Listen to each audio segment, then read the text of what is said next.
Ipapaandar natin to ngayon. Okay, tap natin yung card natin. Now, try natin. Yun ang sinasabi ko. Maghihintay tayo ngayon ng at least 3 minutes pagka-tap natin ang card. So, stay tuned mga parts. So, ayun.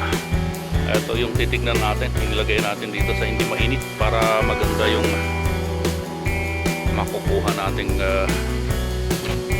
file. Medyo umangat na yun dito dahil nabangga sa bandang kaliwa. So, tinulak na yung bumper. Ayun, mga parts. Ito yung pinaka problema niya, papalit ng bumper. Ikutan natin, baka may ibang problema pa. Parang masyadong dikit to oh, may dent siya dun ibig sabihin may dent, may bumangga dyan kaya tumama doon. Nakapansin natin masyado na dyan malapit. Hindi nga makapasok yung daliri ko dito. Pero dito pasok pa yung daliri ko dyan. Pero ito masyadong malapit din. May ano rin to, may bakat. Pero ang pinaka concern, wala rin yung sticker dito. Doon sa kabila pa. Meron ayan, gumawa nito. Ayan.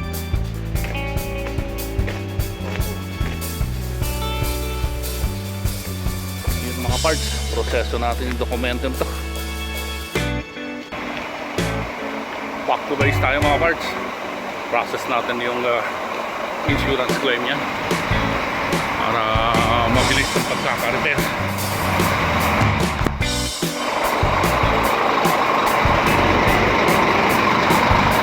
Yun,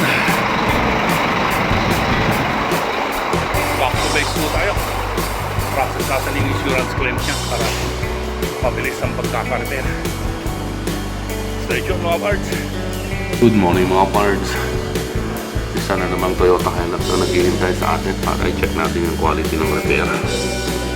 Bali ang bangga dito unknown, mag-isa lang, hindi naka-indicate kung paano nangyari. So kung titignan natin yung picture, ito yung pinaka-concern, magpapalit ng bumper sigurado to. Ayan. So ang pinaka-concern yan, yung mga clips doon sa ibabaw saka sa ilalim, yung mga gap dito saka banda rito, saka yung pagkakapintura titingnan natin bago natin puntahan yung actual outcome ng repair. Tignan natin yung video file nito para mas madaling intindihin. So check natin yung video mga parts. It's Wednesday morning, 6:40 in the morning. Andito na naman tayo sa usual spot natin. May check tayong check natin yung Toyota Hiace na ni-repair. So samahan niyo ako mga parts. Try natin i-start early in the morning kung may start natin mga parts. So key switch on, tap natin yung company card natin para mag-start. Pero I doubt kung may start early in the morning. You have to wait at least 3 minutes. Ayun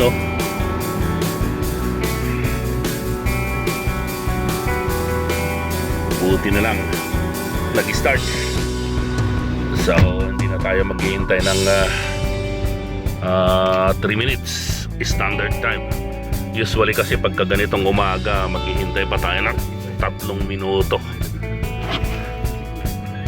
labas natin para mas madaling tignan sa labas. Hazard muna natin. Yun, nakalight na. Labas natin para doon natin tignan sa labas.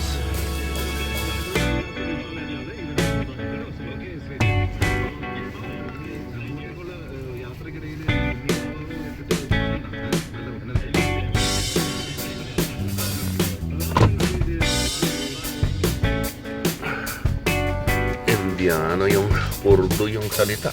Hindi ko maintindihan.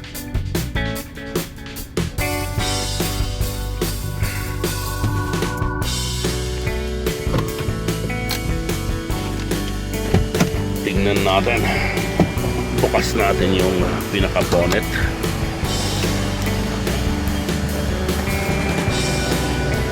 Morning!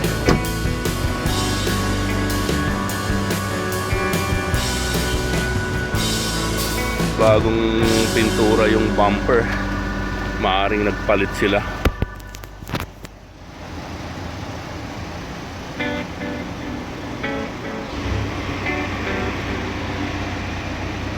Bagong pintura yung bumper, maaring nagpalit sila, pero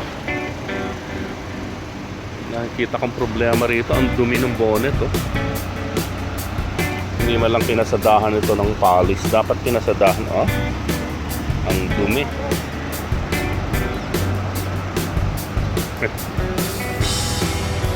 Ang dumi, oh.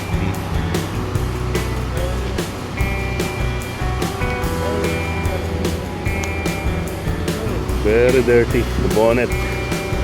Johada. Ang dumi, ang ganda sana ng bumper. Bakit ganito na yung quality nung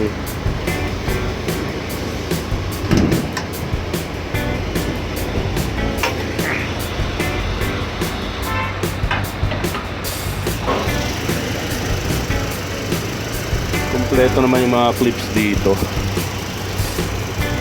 Ayan. Tignan natin dun sa dali natin dun sa pit.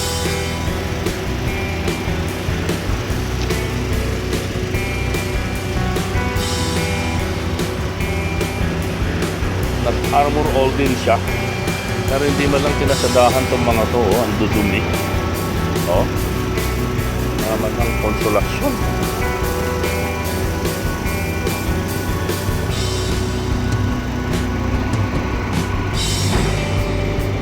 Tingnan muna natin yung pangilalim yan bago tayo magdesisyon. Magana naman yung AC. Magana naman yung AC, kaya lang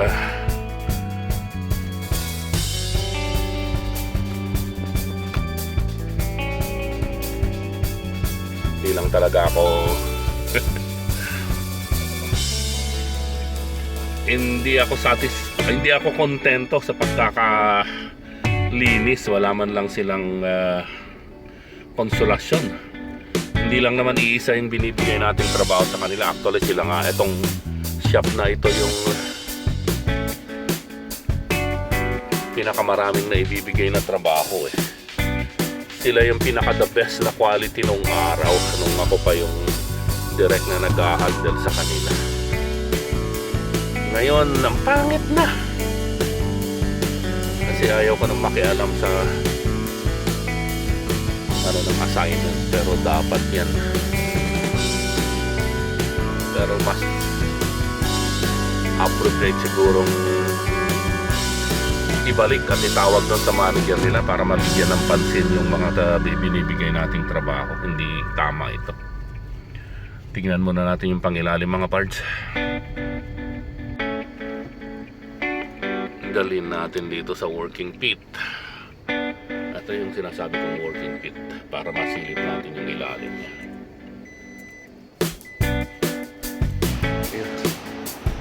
Para makita natin ang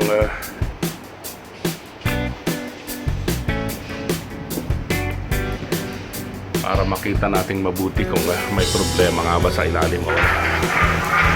Mas mabuti na yung nakakasigurado tayo. Ganda rin naman. Gas-gas nga yun. Kaya lang ilalim naman na yan. Naka-pick up lang naman.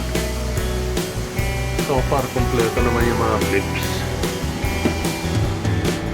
Dito, kompleto rin naman yun. Ayun. Sa kabila kaya. Okay, kompleto rin naman. Ayun.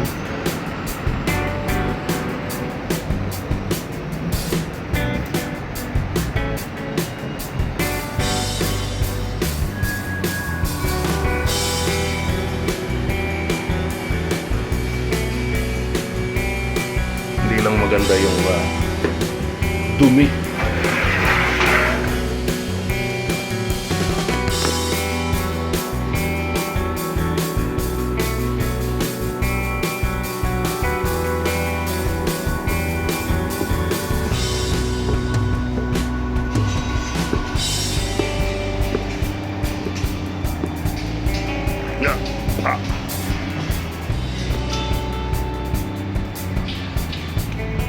Maganda na sana. Nag-armor or pa. Kaya lang ayan oh, kitang-kita naman yung mga dumi. Oh. Hindi man lang nilinis to.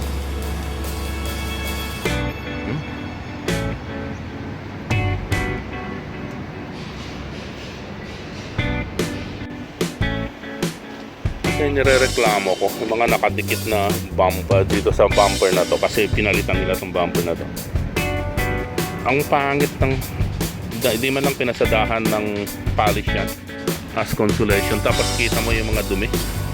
Ayan, paghawak-hawak siguro nila nung nire-repair ito. Oh, kitang kita diba, wala man lang consolation. Dumi. Ito ba yung mga bakat na yan? Oh. Kitang-kita. Hindi mo lang pinasadahan ng polish yan para maganda naman sana yung harap. Kitang-kita yung mga nanglilimahid na dumi. Langis nung paghawak-hawak siguro nung ni-repair.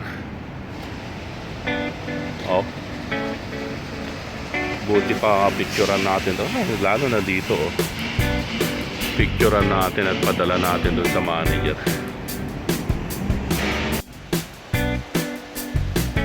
Yun. Naipalis na. Oh, di ba ang ganda? Parang bago na pagka ganyan. Wala na yung mga nanglilimahid oh. Kahit punasan mo pa ng tissue yan. Oh, malinis na. Di katulad kanina ang lilimahid eh. Oh, di pareho na ng bumper saka yung wala nang makakalatang ng lilimahid oh.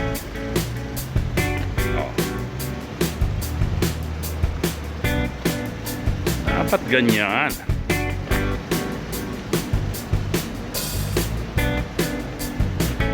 Oh, para mukhang bago na ulit. Konting konsolasyon lang na pagpalis eh. Hindi nakita ng foreman daw. Hindi mukhang bago na ulit yung Hilux natin. Okay, pwede na natin i-release itong mga parts. Ayos mga parts. Back to base tayo. Release natin to para magamit ng user.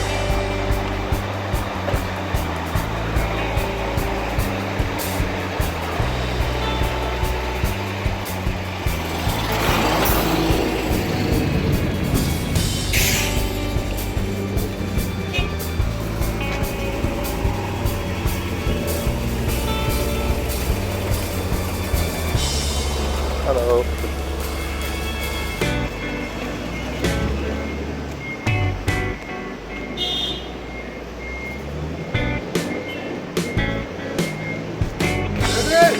How are you? Good. Back to base po tayo.